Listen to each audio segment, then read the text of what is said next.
Welcome to my YouTube channel NS Trends Academy. আপোনালোকক মোৰ এই চেনেলটোলৈ স্বাগতম জনাইছো। আজি মই আপোনালোকক এই ভিডিঅ'টোত কেইটামান সাৰ্বজন গৃহীত শিক্ষণ পদ্ধতিৰ বিষয়ে আলোচনা কৰিম। টিচিং মেথডছ কেইটামান ইম্পৰ্টেন্ট মেথডছৰ বিষয়ে আলোচনা কৰা হ'ব। এক নম্বৰ মেথডছ হৈছে আৰোহী পদ্ধতি, ইন্ডাক্টিভ মেথড। মহান গ্ৰীক দাৰ্শনিক এৰিষ্টটলে অৰ্থাৎ প্লেটোৰ ছাত্ৰ এই পদ্ধতি উদ্ভাৱন কৰিছিলে। যুক্তি তৰ্কৰে জ্ঞান অন্বেষণ কৰা প্ৰণালীত এনে পদ্ধতি ব্যৱহাৰ কৰা হৈছিল। অনুমানৰ ওপৰত ভিত্তি কৰি বিশেষ বস্তু সম্বন্ধৰ অভিজ্ঞতাৰ পৰা একেজাতীয় বস্তু সম্পৰ্কে কোনো সামান্য সম্বন্ধৰ জ্ঞানত উপনীত হোৱা প্ৰক্ৰিয়াত এনে পদ্ধতি ব্যৱহাৰ কৰা হৈছিল। বৰ্তমানৰ শিক্ষা ব্যৱস্থাত ই এটা গুৰুত্বপূৰ্ণ পদ্ধতি। এই পদ্ধতিত প্ৰথমতে সৰু সৰু উদাহৰণ দাঙি ধৰা হয় আৰু তেনে উদাহৰণৰ ওপৰত ভিত্তি কৰি জ্ঞানৰ সাধাৰণ শ্ৰেণীভুক্ত কৰা হয়। অৰ্থাৎ প্ৰথমে উদাহৰণ প্ৰদান কৰি তাৰ পিছত সংজ্ঞা নিৰ্ধাৰণ কৰাটোৱে আৰোহী পদ্ধতিৰ মূল বৈশিষ্ট্য। নেক্সট, অৱৰোহী পদ্ধতি, ডিডাক্টিভ মেথড। অৱৰোহী পদ্ধতিৰ লগত জড়িত ইংৰাজ দাৰ্শনিক ফ্ৰেন্সিছ বেকনৰ নাম জড়িত হৈ আছে।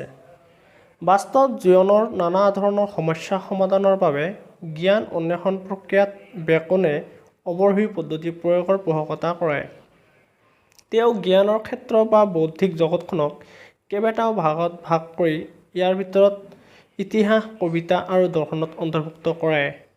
অৰ্থাৎ মানুহৰ মনৰ নিৰ্দিষ্ট কাৰ্য যেনে স্মৃতি, কল্পনা আৰু যুক্তি আদিৰ দিশ অনুধাৱন কৰি বৌদ্ধিক জগতখনক এই তিনিটা অধ্যয়নৰ ক্ষেত্ৰত কথা উল্লেখ কৰে। মনৰ প্ৰধান কাৰ্য তিনিটাৰ অসংখ্য উপৰিভাগৰ কথা ব্যাখ্যা কৰে। তেওঁৰ দৃষ্টিত আৰোহী পদ্ধতি সম্পূৰ্ণ নিখুঁত নাছিল। অৱৰোহী পদ্ধতিত সাৰ্বিক সম্বন্ধৰ জ্ঞানৰ সহায়ত বিশেষ সম্বন্ধৰ জ্ঞানত উপনীত হোৱা যায়। অৰ্থাৎ প্ৰথমে সামান্যীকৰণ কৰি লোৱা হয় আৰু পিছত বিশেষ পৰিস্থিতিৰ ব্যাখ্যা প্ৰদানৰ চেষ্টা চলোৱা হয়। অৱৰোহী পদ্ধতিত প্ৰথমতে সূত্ৰ অথবা সংজ্ঞাসমূহৰ জ্ঞান প্ৰদান কৰি পিছত উদাহৰণ দিয়া হয়। ব্যাকৰণ শিক্ষাত সূত্ৰ গঠনৰ ক্ষেত্ৰত অৱৰোহী পদ্ধতি আৰু সূত্ৰসমূহ প্ৰয়োগৰ ক্ষেত্ৰত অৱৰোহী পদ্ধতি ব্যৱহাৰ কৰা হয়। নেক্সট, কৰ্মৰ মাজেৰে শিক্ষণ পদ্ধতি, লাৰ্ণিং বাই ডুইং মেথড। এই পদ্ধতিৰ উদ্ভাৱক প্ৰকৃতিবাদী ফৰাচী দাৰ্শনিক ৰুছো। পৰম্পৰাগত পুথিকেন্দ্ৰিক শিক্ষা ব্যৱস্থাৰ বিৰোধিতা কৰি তেওঁ সম্পূৰ্ণ নতুন দৃষ্টিভংগীৰে শিশুকেন্দ্ৰিক শিক্ষাৰ প্ৰতি মত পোষণ কৰিছিল। তাৰ বাবেই ৰুছোক আধুনিক শিশুকেন্দ্ৰিক শিক্ষাৰ পিতৃ বুলিও আখ্যা দিয়া হয়। তাৰোপৰি আধুনিক শিক্ষাৰ ক্ষেত্ৰখনলৈ আগবঢ়োৱা তেওঁৰ এই অৱদানৰ বাবে তেওঁক আধুনিক পেডাগোগীৰ বাটকটীয়া আখ্যা দিয়া হৈছে। ৰুছোৰ মতে তিনি প্ৰকাৰৰ দ্বাৰা শিক্ষা লাভ কৰা যায়। সেয়া হৈছে ১ নম্বৰ প্ৰকৃতি, ২ নম্বৰ মানুহ আৰু ৩ নম্বৰ বস্তু। প্ৰকৃতি, মানুহ আৰু বস্তু এই তিনিটাৰ সমন্বয়ৰ দ্বাৰাই আমি শিক্ষা লাভ কৰিব পাৰোঁ। এই থিয়ৰিটো কোনে আগবঢ়াইছিল? যদি পৰীক্ষাত প্ৰশ্ন আহে কি হ'ব? ৰুছো। তেওঁৰ মতে জীৱনৰ বাস্তৱ অভিজ্ঞতাই হৈছে উত্তম শিক্ষক। আমি জীৱনত যিবোৰ বাস্তৱ অভিজ্ঞতা লাভ কৰোঁ সেই বাস্তৱ অভিজ্ঞতাবোৰেই আমাৰ উত্তম শিক্ষক। গতিকে শিশুসকলক সম্পূৰ্ণ মুক্ত পৰিৱেশত কামৰ মাজেৰে শিক্ষা প্ৰদানৰ সপক্ষে যুক্তি দৰ্শায়। আমি শিশুসকলক সদায় মুক্ত পৰিৱেশত আৰু কামৰ মাজেৰে শিক্ষা প্ৰদানৰ সপক্ষে যুক্তি দৰ্শাব লাগে। তেতিয়াহে শিশুসকল বেছি জ্ঞান আহৰণ কৰিব পাৰিব। নেক্সট হ'ল কিণ্ডাৰগাৰ্টেন পদ্ধতি। জাৰ্মান শিক্ষা দাৰ্শনিক ফ্ৰেডৰিক উইলহেম আগষ্ট ফ্ৰয়েল এই পদ্ধতি উদ্ভাৱন কৰিছিল। জাৰ্মান ভাষাত কিণ্ডাৰগাৰ্টেন শব্দৰ অৰ্থ শিশুৰ বাগিচা। তেওঁ সৰু ল'ৰা-ছোৱালীৰ বিদ্যালয়বোৰক শিশুৰ বাগিচা বা কিণ্ডাৰগাৰ্টেন আখ্যা দিছিল। ফ্ৰয়েলে শিকোৱাৰ পদ্ধতি হিচাপে খেল পদ্ধতি ব্যৱহাৰৰ সপক্ষে মত পোষণ কৰিছিল। শিশুসকলৰ প্ৰকৃতিগত গুণাৱলীৰ বিকাশ সাধনৰ ওপৰত তেওঁ যথেষ্ট গুৰুত্ব প্ৰদান কৰিছিল। ইয়াৰ ওপৰত প্ৰশ্ন আহিব পাৰে যে কিণ্ডাৰগাৰ্টেন পদ্ধতিৰ আৱিষ্কাৰক কোন? Friedrich Wilhelm August Froebel. আৰু জাৰ্মান শব্দ কিণ্ডাৰগাৰ্টেন কি শব্দ? পৰীক্ষাত যদি প্ৰশ্ন আহে কি ক'ম আমি যে কিণ্ডাৰগাৰ্টেন কি? জাৰ্মান শব্দ। আৰু কিণ্ডাৰগাৰ্টেন শব্দৰ অৰ্থ কি আছিলে?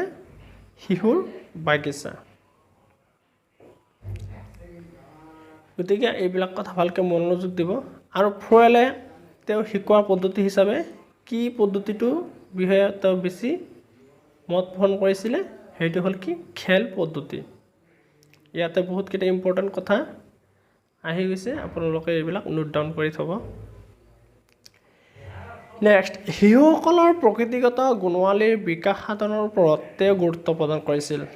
তেওঁ যে অকল খেল পদ্ধতি ব্যৱহাৰৰ সপক্ষে মত পোষণ কৰিছিল তেনেকুৱা নহয়, তেওঁ শিশুসকলৰ গুণাৱলীৰ যিবিলাক প্ৰকৃতিগত গুণাৱলী আছে সেইবিলাক যাতে বিকাশ সাধন হয় তাৰ ওপৰতো তেওঁ গুৰুত্ব প্ৰদান কৰিছিলে। এনে বিকাশ খেলা ধূলাৰ মাজেৰে স্বকৰ্মৰ সহায়ত সম্ভৱ কৰি তুলিব পৰা যায় বুলিও মত পোষণ কৰিছিল।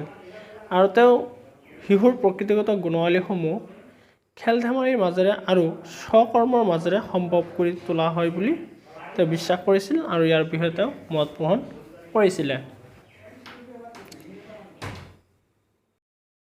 নেক্সট পইণ্ট, জন লকৰ শিক্ষণ পদ্ধতি। জন লকছ টিচিং মেথড। জন লক এজন ইংৰাজ শিক্ষাবিদ। তেওঁ ছাত্ৰ ছাত্ৰীৰ ব্যক্তিগত বৈষম্যৰ কথা স্বীকাৰ কৰি শিকোৱা প্ৰক্ৰিয়াত তেনে বৈষম্যৰ প্ৰতি সচেতন মনোযোগৰ প্ৰদানৰ ওপৰত গুৰুত্ব দিছিল। তেওঁৰ মতে মানুহৰ মনটো অপৰিপূৰ্ণ বাকচ সদৃশ, এটুকুৰা নিলিখা কাগজৰ দৰে অথবা এটুকুৰা মমবাতিৰ দৰে। ইচ্ছাকৃতভাৱে আমি আমাৰ আকাংক্ষা অনুসৰি ইয়াক পূৰ্ণ কৰিব অথবা গলাব পাৰোঁ। শিশুসকলৰ বাবে শিকা প্ৰক্ৰিয়া আনন্দদায়ক আৰু মনোমোহা অথবা চিত্তাকৰ্ষক হোৱা উচিত। শিক্ষকে ছাত্ৰ ছাত্ৰীসকলৰ নিজৰ জীৱনৰ অভিজ্ঞতা আৰু উপদেশ প্ৰদানৰ মাজেৰে শিকোৱা উচিত। শিশুসকলক সুন্দৰ উপমা আৰু উদাহৰণৰ মাজেৰে তেওঁলোকৰ মন চিত্ত জাগ্ৰত কৰি অভ্যাসৰ অধীন কৰি তোলা উচিত। জন লকৰ মতে কৈছে যে শিশুসকলৰ মনবিলাক একেবাৰে কি? উকা কাগজৰ নিচিনা। আৰু তেওঁ কৈছিল যে শিক্ষকে ছাত্ৰ ছাত্ৰীসকলক নিজৰ জীৱনৰ যিবিলাক অভিজ্ঞতা আছে আৰু উপদেশ এইবিলাক প্ৰদানৰ মাজেৰে শিশুসকলক শিক্ষাদান কৰিব লাগে।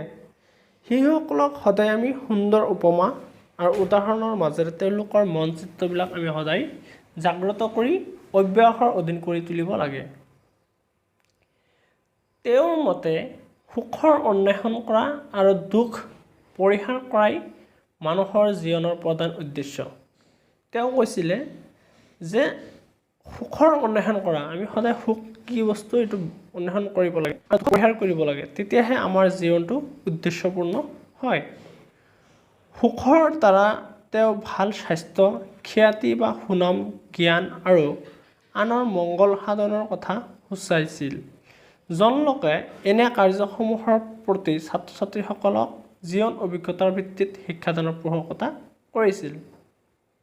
নেক্সট পইণ্ট, হাৰ্ভাৰ্ড পদ্ধতি। জহান ফ্ৰেডৰিক হাৰ্ভাৰ্ড জাৰ্মানীৰ দাৰ্শনিক আৰু মনোবিজ্ঞানী। শিক্ষাৰ ক্ষেত্ৰত ব্যৱহাৰিক দিশত তেওঁই প্ৰথমগৰাকী দাৰ্শনিক আৰু মনোবিজ্ঞানী। শিকোৱা আৰু শিকা প্ৰক্ৰিয়াত মানসিক অৱস্থাৰ ওপৰত অধিক গুৰুত্ব প্ৰদান কৰিছিল। তেওঁৰ মতে পূৰ্বৰ ধাৰণাৰ সহায় লৈ নতুন ধাৰণাৰ আয়ত্তীকৰণ প্ৰক্ৰিয়া শিকোৱা আৰু শিকা উভয় ক্ষেত্ৰতে অতি গুৰুত্বপূৰ্ণ। হাৰ্ভাৰ্ডৰ শিক্ষা সম্পৰ্কীয় তত্ত্ব আৰু শিকোৱাৰ পদ্ধতিসমূহ মূলতঃ আয়ত্তীকৰণ আৰু সমাকল্পক সংহতিৰ মনোবিজ্ঞানৰ ওপৰত নিৰ্ভৰশীল। অৰ্থাৎ মনত ইতিমধ্যে সঞ্চিত হৈ থকা পুৰণি ধাৰণাসমূহৰ সহায় লৈ নতুন ধাৰণা গ্ৰহণ কৰাৰ ওপৰত হাৰ্ভাৰ্ডে বিশেষ গুৰুত্ব প্ৰদান কৰিছিল আৰু এনে প্ৰক্ৰিয়াক তেওঁ ধাৰণাৰ সংগঠন বুলি অভিহিত কৰিছিল। ইয়াত বহুতকেইটা ইম্পৰ্টেণ্ট টপিক সোমাই গৈছে, আপোনালোকে ভালকৈ মনোযোগ দি বস্তুখিনি চাব। শিকোৱাৰ পৰিকল্পনা কৰি তাৰ সূত্ৰায়িতকৰণৰ ক্ষেত্ৰত হাৰ্ভাৰ্ডে শিক্ষাৰ বাবে প্ৰয়োজনীয় দুই ধৰণৰ বিশেষ মানসিক প্ৰক্ৰিয়াৰ কথা বিবেচনা কৰিছে। শিকোৱাৰ পৰিকল্পনাৰ ক্ষেত্ৰত তেওঁ সূত্ৰায়িতকৰণৰ ক্ষেত্ৰত শিক্ষাৰ প্ৰয়োজনীয় দুই ধৰণৰ বিশেষ মানসিক প্ৰক্ৰিয়াৰ কথা বিবেচনা কৰিছে আৰু এই মানসিক প্ৰক্ৰিয়া দুটা হ'ল, ১ নম্বৰ সম্পূৰ্ণ মনোনিৱেশ। আমি শিকোৱা কাৰ্যত সম্পূৰ্ণ মনোনিৱেশ কৰিব লাগিব আৰু ২ নম্বৰ প্ৰতিফলন। তাৰ প্ৰতিফলনটো আমি পাব লাগিব। আমি যিটো বস্তু শিকাইছোঁ এই শিকোৱা বস্তুখিনিৰ প্ৰতিফলন হ'ব লাগিব, ফিডবেক আমি পাব লাগিব। ইয়াৰ ওপৰত গুৰুত্ব প্ৰদানৰ বাবে তেওঁৰ শিক্ষা প্ৰণালীত ৪টা সোপানৰ কথা উল্লেখ কৰিছে আৰু কোনো এটা শিক্ষা প্ৰণালীত আমি যদি সম্পূৰ্ণ মনোনিৱেশ কৰোঁ আৰু তাৰ প্ৰতিফলন পাব বিচাৰোঁ তেতিয়াহ'লে আমাক ৪টা সোপান লাগিব বুলি কৈছে আৰু সেইবোৰ হ'ল সুস্পষ্টতা, সংযোগ, শ্ৰেণীভুক্তকৰণ আৰু প্ৰয়োগ। বৰ্তমান শিক্ষা ব্যৱস্থাৰ লগত সম্পৰ্কীয় পঞ্চ সোপানৰ লগত ইয়াৰ যথেষ্ট মিল আছে। নেক্সট পইণ্ট, স্পেন্সাৰৰ পদ্ধতি। হাৰ্বাৰ্ট স্পেন্সাৰ এজন ইংৰাজ দাৰ্শনিক আছিল। তেওঁ শিক্ষাৰ ক্ষেত্ৰত ৰাষ্ট্ৰৰ হস্তক্ষেপৰ বিৰোধিতা কৰিছিল আৰু ব্যক্তিৰ স্বতন্ত্ৰতাৰ সপক্ষে মাত মাতিছিল। স্পেন্সাৰৰ মতে শিক্ষা সম্পূৰ্ণৰূপে ব্যক্তিৰ লগত জড়িত বিষয়। শিকোৱা প্ৰক্ৰিয়াৰ 10টা সোণালী নিয়ম বা নীতি তেওঁ উদ্ভাৱন কৰে। সেইবোৰ হ'ল ক, মূৰ্তৰ পৰা বিমূৰ্তলৈ, কনক্ৰেট টু অবষ্ট্ৰেক্ট। আমি যিবিলাক বস্তু আমাৰ কনক্ৰেটত থাকে সেই কনক্ৰেটৰ পৰা আমি এবষ্ট্ৰেক্টলৈ আমি বিবেচনা কৰিব লাগে। ২ নম্বৰ, আৰোহী পদ্ধতি, ইণ্ডাক্টিভ মেথড। উদাহৰণৰ পৰা নীতিলৈ, ব্যক্তিগতৰ পৰা সামূহিকলৈ, বিশেষৰ পৰা সাধাৰণলৈ, ব্যৱহাৰিকৰ পৰা তাত্ত্বিক দিশলৈ, সৰলৰ পৰা জটিললৈ, অনিৰ্দিষ্টৰ পৰা নিৰ্দিষ্টলৈ। গ, পাঠবোৰ আকৰ্ষণীয়, ব্যৱহাৰ উপযোগী আৰু আনন্দদায়ক কৰি তোলা। আমি পাঠবোৰ সদায় আকৰ্ষণীয়, ব্যৱহাৰ উপযোগী আৰু আনন্দময় কৰি তুলিব লাগে তেওঁৰ মতে। ৪ নম্বৰ, অভিপ্ৰেক্ষণ বা নিৰীক্ষণৰ পৰা আগবাঢ়ি যুক্তিৰ দিশেৰে তাৰ পিছত স্মৃতিৰ স্তৰলৈ যোৱা। নেক্সট পইণ্ট, আত্মশিক্ষণক প্ৰেৰণা দিয়া। শিশুসকলক আত্মশিক্ষণৰ প্ৰেৰণা দিব লাগে তেওঁৰ মতে। ছাত্ৰ ছাত্ৰীসকলক যিমান সম্ভৱ কমকৈ কোৱা, নিৰীক্ষণ আৰু অনুসৰণৰ দ্বাৰা তেওঁলোকক বেছিকৈ ক'বলৈ দিয়া। তেওঁ কৈছিল যে ছাত্ৰ ছাত্ৰীসকলক যিমান সম্ভৱ কি আমি কমকৈ নিৰীক্ষণ কৰিব দিব লাগে আৰু অনুসৰণৰ দ্বাৰা তেওঁলোকক বেছি ক'বলৈ দিব লাগে। নেক্সট, ইন্দ্ৰিয়সমূহৰ মাজেৰে শিকোৱা। আমাৰ যি পঞ্চ ইন্দ্ৰিয় আছে এই পঞ্চ ইন্দ্ৰিয়সমূহৰ মাজেৰে আমি শিকাব লাগে। কামৰ মাজেৰে শিকিবলৈ দিয়া, আমি কামৰ মাজেৰেও শিকিবলৈ দিব লাগে। ছাত্ৰ ছাত্ৰীসকলক জনাখিনিৰ পৰা আৰম্ভ কৰা আৰু নজনাখিনিলৈ লাহে লাহে আগবঢ়াই নিয়া। আমি জনাৰ পৰা নজনালৈ আগবঢ়াই নিব লাগে। আৰু লাষ্ট পইণ্ট, প্ৰকৃতি অনুসৰণ কৰি শিকোৱা। যিটো বস্তু শিকাম তাৰ প্ৰকৃতি আমি জানিব লাগিব। নেক্সট পইণ্টটো হৈছে কি, মণ্টেছৰী পদ্ধতি। মেৰিয়া মণ্টেছৰী এজনী ইটালিয়ান ডাক্তৰ আছিল। প্ৰথমে তাই শাৰীৰিকভাৱে অক্ষম আৰু দুৰ্বল মনৰ ছাত্ৰ ছাত্ৰীসকলক শিক্ষা দিয়াৰ পৰিকল্পনা কৰে আৰু শেষত তাই মণ্টেছৰী পদ্ধতি উদ্ভাৱন কৰে। ছাত্ৰ ছাত্ৰীসকল শিক্ষা লাভ কৰা ক্ষেত্ৰসমূহক চিলড্ৰেন হাউচ আখ্যা দি সম্পূৰ্ণ ঘৰুৱা পৰিৱেশত শিক্ষা দিয়াৰ সপক্ষে যুক্তি দিয়ে। তাইৰ শিক্ষণ পদ্ধতিত 3টা বিষয়ৰ ওপৰত বিশেষভাৱে গুৰুত্ব প্ৰদান কৰে। সেই বিষয় 3টা হ'ল ক, ইন্দ্ৰিয় অনুশীলন, খ, শিশুৰ ব্যক্তিত্বৰ অধ্যয়ন আৰু গ, স্বাধীনতা। তেওঁ এই 3টা বিষয়ত বিশেষ গুৰুত্ব আৰোপ কৰিছিল। ইন্দ্ৰিয় অনুশীলন, শিশুৰ ব্যক্তিত্বৰ অধ্যয়ন আৰু গ, স্বাধীনতা।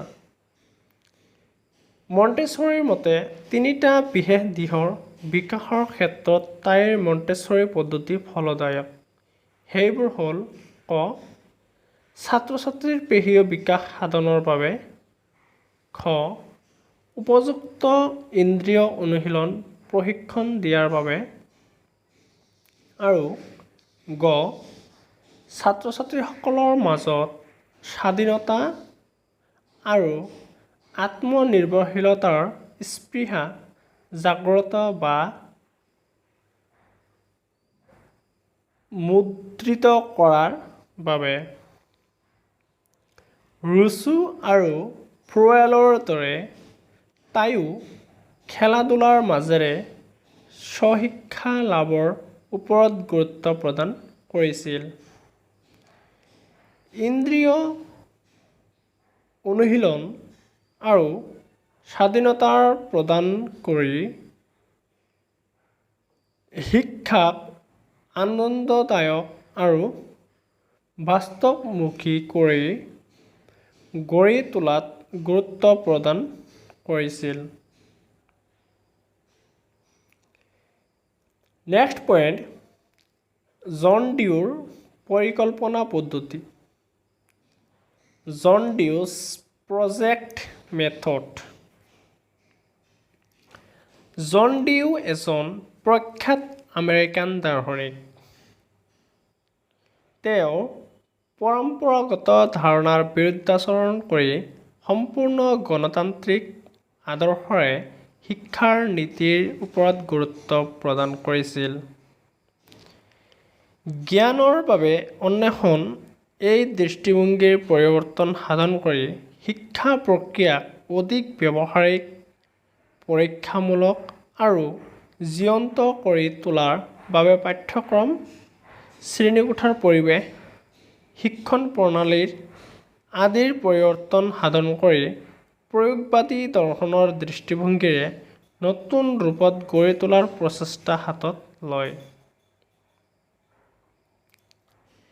তেওঁৰ এই পদ্ধতিক পৰিকল্পনা পদ্ধতি বুলি জনা যায়। পৰীক্ষাত প্ৰশ্ন আহিব পাৰে যে পৰিকল্পনা পদ্ধতিৰ জনক কোন? এইটো ভালকৈ মনত ৰাখিব। পৰিকল্পনা পদ্ধতিত শিক্ষণ সজীৱ আৰু সক্ৰিয় কৰি তোলাৰ বাবে ছাত্ৰ-ছাত্ৰীসকলক পৰিকল্পিতভাৱে বিভিন্ন ব্যৱহাৰিক কাৰ্য সম্পাদন কৰিব দিয়া হয়। এনে পদ্ধতিৰ ক্ষেত্ৰত শিক্ষা প্ৰক্ৰিয়াত ছাত্ৰ-ছাত্ৰী আৰু শিক্ষকসকলৰ সক্ৰিয় অংশগ্ৰহণৰ ওপৰত অধিক গুৰুত্ব দিয়া হৈছে। পৰিকল্পনা প্ৰক্ৰিয়াটোত ছাত্ৰ-ছাত্ৰীৰ লগতে শিক্ষকসকলৰো সক্ৰিয় অংশগ্ৰহণৰ প্ৰয়োজন আছে বুলি তেওঁ মত পোষণ কৰিছে। এনে কাৰ্যৰ জৰিয়তে ছাত্ৰ-ছাত্ৰীসকলে ব্যৱহাৰিক জীৱনৰ প্ৰয়োজনীয় জ্ঞান, দক্ষতা আৰু কৌশল আয়ত্ত কৰিব পাৰে। এই পদ্ধতিৰ মূল উদ্দেশ্য হৈছে অভিজ্ঞতাৰ সহায়ত ব্যৱহাৰিক জ্ঞান প্ৰদান আৰু আহৰণ কৰা। গতিকে ছাৰ বাইদেউসকল, মোৰ এই ভিডিঅ'টো চাই আপোনালোক কেনে পাইছে কমেণ্টত জনাব। ভাল লাগিলে অনুগ্ৰহ কৰি মোৰ এই ভিডিঅ'টোত লাইক, কমেণ্ট, শ্বেয়াৰ আৰু ছাবস্ক্ৰাইব কৰিবলৈ নাপাহৰিব। ধন্যবাদ।